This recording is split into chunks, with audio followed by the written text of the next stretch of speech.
lagi dengan channel Balinese Culture and Hindu dalam sesi memasak. Hari ini saya akan membuat pepes ikan impun namanya ini. Ini kalau di Buleleng namanya impun ya. Jadi ikannya kecil-kecil seperti ini, bisa dilihat mungkin di sendok. Nah, kecil banget ya. Nah, seperti itu ya. Kalau di daerah kalian mungkin ikan apa ya namanya? Kalau di Buleleng ini namanya impun atau ikan impun.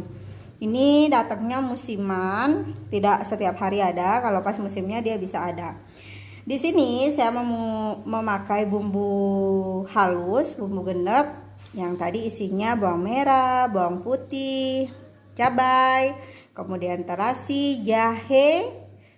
Kemudian ada kencur, kunyit, makanya bumbunya warnanya kuning, dan terasi. Di sini saya tambahkan tomat, saya potong kecil-kecil, dan ini ada daun kemangi. Ini nanti kita aduk jadi satu. Di sini saya mau tambahkan garam karena tadi kata pedagangnya di pasar impun ini belum digaramin. Biasanya kalau dia digaramin atau sudah diberi garam, kita tidak perlu kasih garam lagi karena rasanya pasti sudah asin. Dan saya akan mau tambahkan garam sedikit aja, garamnya sejumput ya, ujung dari sendok makan. Kemudian saya mau tambahkan 1 sendok kaldu jamur, sedikit saus tiram,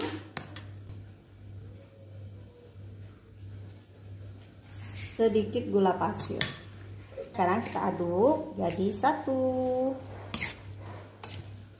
Nah, ini daunnya sudah saya cuci.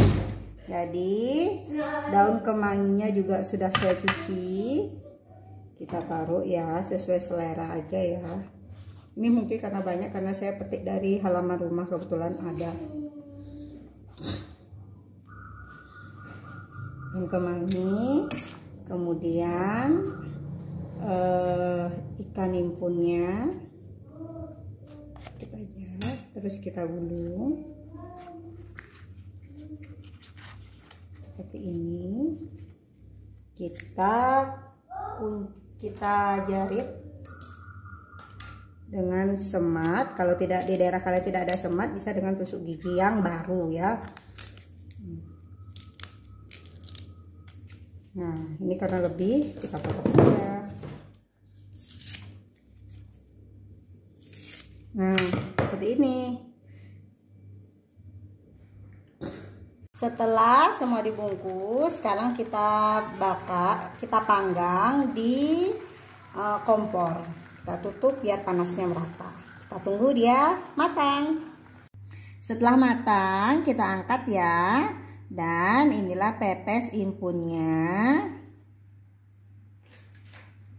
Nah, seperti ini hasilnya. Jadi ada bumbunya, terus ada tomatnya, dan ada sayur kemanginya. Sampai ketemu lagi di episode memasak berikutnya. Sampai jumpa. Salam rahayu. Semoga kita selalu sehat dan bisa memasak dengan keluarga. Semoga pepes impun ini bisa menambah koleksi masakan setiap pagi nih ibu-ibu. Bye-bye.